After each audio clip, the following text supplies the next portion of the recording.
So look, I'm just going to, it's probably important, I thought, to place this presentation about older women and homelessness in some context. I think it does require a little bit of an understanding of all types of homelessness in Australia. So we've got some context and some of the causes and the solutions. And of course I'll be speaking mainly about the Older Women's Homelessness Research Report and its conclusions and recommendations, and I'd like to pose some possible solutions. So there's 105,000 people who are homeless in Australia. I do always recommend not to start a presentation with that figure because it's so incredibly overwhelming and it seems we can never solve that. I always invite people to think about each community. Certainly that's 105,000 Australia-wide, and compared to some other countries, not too bad, but it's still not okay that that many people are without care and without housing and without all the benefits that housing bring, and Ben's just spoken about that. We need to think about homelessness in each of our communities, and certainly when we talk about the inner city of Sydney, that might be, you know, perhaps up to 1,000 people. In some smaller country towns, you know, it might be 5 people. In smaller regional cities, it might be 50 people. And they're the kinds of solutions that we need to think about, collaborate on, and come up with some local solutions. So I always say, think nationally and act locally. It does need these local solutions to be backed up by good national policy, and I'm going to, I guess, speak about that towards the end and the fact that that apparently seems to not be happening at the moment. So just so you know, the people included in the homelessness count in Australia, which is done by the ABS at every census, include those who are sleeping rough, and in fact they represent 6% of the total number of people who are homeless, people staying in homelessness services, and people who are in inappropriate or substandard accommodation. So, having said that, when you think about homelessness, is this what you see? And in fact, these are the 6%. I'm not actually suggesting we ignore the 6%, and I'll talk about that in a tick because it's something quite close to my heart and to the work of the Mercy Foundation. But when we think about homelessness, this is not generally who's homeless. This is people just like you and I, people having housing crisis, people losing job, losing housing. And Australia has a relatively satisfactory safety net in that most people who experience homelessness only experience it briefly, and fortunately, or unfortunately, around about 20%, we think, of people who experience homelessness may be experiencing it multiple episodes or long-term, or as we say, chronic homelessness. And that certainly is a problem that needs to be solved, and that's why I briefly divert to this slide, because I guess even though I am talking to you about older women's homelessness today and the research that was undertaken, we actually mustn't forget that smaller group of people who do continue to be homeless year after year. It has multiple health problems for people. We have some pretty significant evidence showing that people who are chronically homeless and sleep rough are at much greater risk of death compared to other people in the community. They're at much greater risk of having violence, having trauma, etc. And so I guess in thinking about all the other types of homelessness, we mustn't forget some of the most vulnerable citizens in our country, and that's a relatively small number. I actually firmly believe it can be solved with permanent supportive housing. Certainly housing is the answer to all homelessness, but some people need ongoing support. And I guess this is the other side to what we're talking about today in care. We're talking about people that have a major care deficit. They actually don't have, on the whole, anyone to actually care for them, anyone to advocate for them. And when you've got multiple problems on top of that, and in fact we know around about a third of chronic rough sleepers have a brain injury, so we're not just talking about something that's acute and affects people from time to time. We're talking about neurological damage that makes it difficult to actually organise yourself, organise your life, and people definitely need additional care. So that was a brief diversion. I am going to talk to you about the work that was done by Dr. Marie Peterson from the University of Queensland, commissioned by the Mercy Foundation. We particularly wanted to understand some of the issues around older women who are experiencing a housing crisis or homelessness. We not only wanted to understand what was going on, we particularly wanted to try and understand what could be some of the solutions, hence the focus on pathways out of homelessness. There's often a lot of discussion in the homelessness sector around what causes homelessness and what their problems are, but I think that focusing on solutions is an important thing. So we launched that report on the 14th of April. And it got a bit of an attention, and I'll tell you why in a minute. So as well as outlining the pathways out of homelessness, Dr. Peterson also looked at the current situation in order to get some context, and I think Ben's already nicely, I guess, shown some background as to why this could be happening. He's shown the home ownership rates are going down and the expense of private rental and the lack of private rental. Women actually represent just 36% of older people who are counted as homeless. So in fact, older men still experience homelessness more than older women. The important thing here is that the trend, though, is upwards. And it's upwards quite significantly. So even though we're still talking about relatively small numbers, we're definitely talking about a trend that is a troubling trend. I would also add, even though I know the ABS does try to do a great job in counting people who are homeless, it's a difficult job. It's a difficult group to actually count, and I think women, and perhaps older women who have seen a lot of life and been around, and as we've already heard, are better at keeping, sustaining connections, are possibly better at hiding as well, often hiding, maybe not deliberately, but staying with family, you know, moving between family members, etc. They're not necessarily quite as visible as homeless men. So what Dr. Peterson found was that homelessness in the older women's group, and by older women she's used 55 and over, those that have had a longer history of homelessness, so those that I've just spoken about who absolutely need solutions to their problems, those who have had some kind of crises, intermittent crises throughout their life as far as not having stable housing, and those who have led, in her words, more conventional lives and have had absolutely no prior history of housing crisis, and they were the much larger group. So as I said, those that have experienced homelessness for longer periods certainly shouldn't be forgotten, and we do need to have more permanent supportive housing and approaches to housing and support for those people that need that kind of support.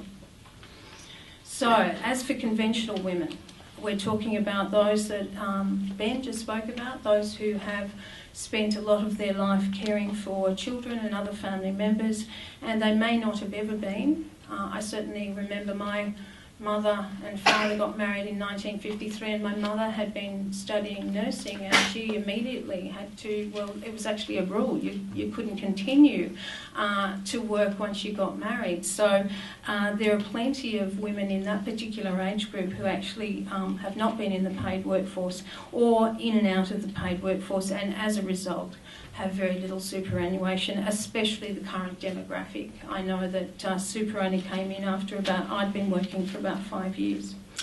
So we've got situations where perhaps women may have jointly owned a house, but they might have also had a lifetime of renting with a partner, especially those that had not been able to get a foot in the door with housing. Even though the policies were around supporting that, there were certainly people who were still in private rental, and I don't need to tell you how difficult it is to sustain private rental in any of the capital cities on a single pension. So what we're talking about essentially is older women in poverty. I took that from the Age article that discussed this piece of research about a month ago, because it was such a great graphic, and that actually shows the affordable one-bedroom rental lettings in Melbourne for the last 13 years. And as you can see, they've gone down significantly. So add women living in poverty and lack of affordable private rental housing. And I guess it's no surprise to anyone that we've got a problem. Last year I took some examples. I sat down with a calculator and looked at the median rentals for some suburbs, some major suburbs in Sydney, and looked at what percentage of the minimum wage you would need, what percentage of the pension, or what percentage of New Start that you would need in order to be able to rent at that median rental rate in some of those suburbs. And as you can see, every single one of them, if we consider 30% of income is affordable, every single one of them is unaffordable. However, I guess you could kind of probably get by the 50% ones, but when you look at some places where it's 103% of the pension or 138% of the pension, needless to say, we've got an affordable housing crisis. I guess there's some other issues that were raised in the research, and this is around concern that older women, well, anyone really, but certainly older women who may not necessarily have anyone caring for them, they may be on their own, asking for the kinds of modifications that you may require as you get older if you're in private rental. That's just a basic thing. I think about my own parents. My mother now cares for my father who has dementia, and they've had to make, quite a lot of changes, modifications to the home to make it easy to be able to manage him, and you can't even begin to do that in private rental. So the loss of the partner in actually being able to cover rent is a possibility, and of course we've got older women who are able to somewhat stay hidden through couch surfing amongst family members or amongst friends, etc. But we mustn't forget in doing that there's significant shame associated with that, significant embarrassment associated with that. And I might add, that's for anyone who experiences homelessness. Everyone feels that shame. We mustn't forget that homelessness means that you're kind of asking for charity. The paradigm that we have at the moment as to how you solve homelessness is about asking services for things. And it can be an incredibly embarrassing and shameful experience. And we know that it can be incredibly traumatising as well. In fact, there's some evidence to show that some of the mental health conditions that go in tandem with homelessness can occur after someone becomes homeless because it is so very traumatising. And needless to say, greater difficulty finding work as you get older, and it's going to be even older now at 70. Some of the conclusions, and I think this first one is a really important one, there's actually a lack of attention to this issue. So there was actually very little that Dr. Peterson was able to find that looked at older women's homelessness. I know that there was a good study a few years ago here in Sydney by Ludo McFerrin that looked at the issue, but as far as the academic research, there was very little that had been looked at older women and homelessness or housing crises. So also finding that there is a need to engage homelessness housing services with the aged sector. We do work in isolation. In fact, not only does the homelessness sector not necessarily work all that wonderfully with the aged sector, it doesn't actually work all that wonderfully with the housing sector. And they're the two sectors that you would think would need to work hand in hand. That's not a criticism, it's just the way things happen. We get involved in our particular issue, and there's a particular way in which homelessness services have historically been provided, and they haven't necessarily involved having great links with permanent housing. So there's a need for affordable housing for the majority. Some people may need support, and we know that some people, as they get older, may need some additional support, but not necessarily. So I don't think there are any great surprises in that research. I think it was great that the issue was highlighted, but the fact that women who had led conventional lives are experiencing higher rates of homelessness is certainly something that we saw anecdotally, but I guess we have a little bit more proof of it now. And I think that this also speaks to the way in which we think about homelessness in our community. I have seen over the past couple of decades an increasing wanting to pathologise anyone who becomes homeless. Oh, there must be something wrong with them, they're homeless. And a complete denial of the system in which we are functioning, a system that Ben spoke about, a system that needs some systemic change. You know, it is about poverty and affordable housing, and it is about poverty and affordable housing for most people who become homeless, even though there may be some people that need some added support services. Often it's caseworkers that are provided and not housing. And that's not a criticism of caseworkers, it's just that a caseworker doesn't equal a house. And in some ways, this is something that often doesn't get discussed either. There's a bit of over-servicing of some people. I mean, I'm not sure if we all need a caseworker if we become homeless. We do need a house though. So it's a little condescending to suggest, and I guess I'm not, this is a slightly flippant slide. I'm not suggesting that every older woman who experiences homelessness is offers a living skills course. I think that a lot of services are terribly sensitive to ensuring that they do offer the correct type of services. But a living skills course doesn't equal a house either. And why on earth would a woman who has looked after her family for the past, 40-odd years need to do one? We absolutely need to make sure that housing is front and centre of the solution to homelessness. And I know this sounds terribly obvious, but it is often not part of the discussion.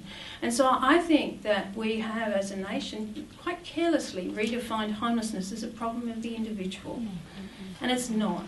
It's a systemic issue, and I'm so pleased Ben showed those slides and showed exactly how systemic that issue was as far as the policy pointers that are making sure that that some of the housing, I mean, I know now it's probably easier to actually buy a second house than it is to buy a first house, and that, I don't know, that just doesn't seem right. So, housing ends homelessness, and it actually ends homelessness for everyone. Those who need support obviously need some kind of permanent supportive housing, and we absolutely don't have enough of that. People who are ageing, getting older, need to be in a place that's able to have modifications and help come in if that's what's needed later on. So, basic answer is affordable housing. Not exactly sure how we can achieve that overnight, but we absolutely need to advocate for it, and we absolutely need to do some work on that. It's not about charities. It's not about a charitable response. It's actually about a systemic response. I also find it a little bit interesting and that the media at the time that we launched this report got really, really interested in this idea that middle-class conventional women were experiencing higher rates of homelessness. That's all they wanted to talk about. And that's great. Absolutely need attention on that issue. I don't have a problem with that. However, it almost said to me that, hang on, do we think that there's a group that deserves to be homeless and there's a group that really doesn't deserve to be homeless? No one deserves to be homeless, especially in a country as wealthy and fortunate as Australia.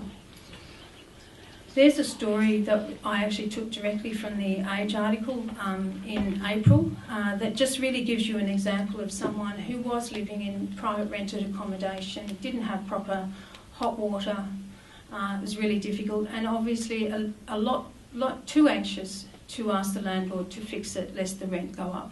And in fact, I'm not sure if you're reading through it, in fact that's precisely what did happen. And that person was, in fact, made homeless. She'd spent her life working as a nursing aide, and we know that the aged care sector, which is dominated by women, is one of the most poorly paid sectors in Australia. And Joan's homelessness was actually solved with affordable housing. She didn't need anything else. Perfectly capable woman of meeting, all she needs to do to meet her life needs. She may, as she gets older, because she's in her early 70s, require some additional help, but certainly all that she needed at that moment in time was affordable housing, and she was able to get that through a community housing provider in Victoria. So what's next? I'm not suggesting the Mercy Foundation can even begin to solve this problem on its own, but I do know that housing certainly coming up with housing solutions to homelessness is one of the issues, the most significant issues that requires the most amount of collaboration. When you think about homelessness and you think about individual responses to homelessness, I can't give someone a house. I'd love to. I can't. We can't. We can give them a sandwich. We can give them a blanket. But homelessness and housing response needs the most amount of collaboration because it is an issue that we cannot tackle individually. It does, in fact, need us to come together with some solid solutions that are actually going to solve the problem and not endlessly service the problem. So we've pulled together some representatives including from COTA, but the aged sector, the women's sector, homelessness and housing sector, to look and see if we might do a few projects to see if they might work around addressing some of these issues. One of which might be, I think the idea was originally floated in Ludo McFerrin's work around the secondary suites idea from Canada.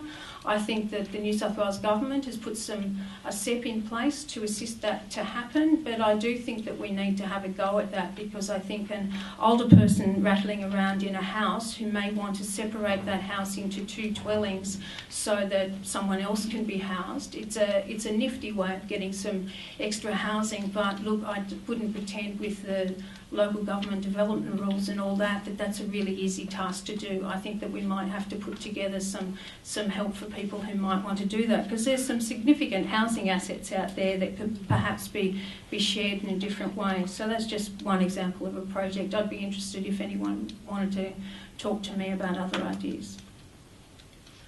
So, as I said, if you want to have a look at the full research, it's on our website. I have a summary handout that is available today, and I'll put it on the desk out the front. And that's it for me.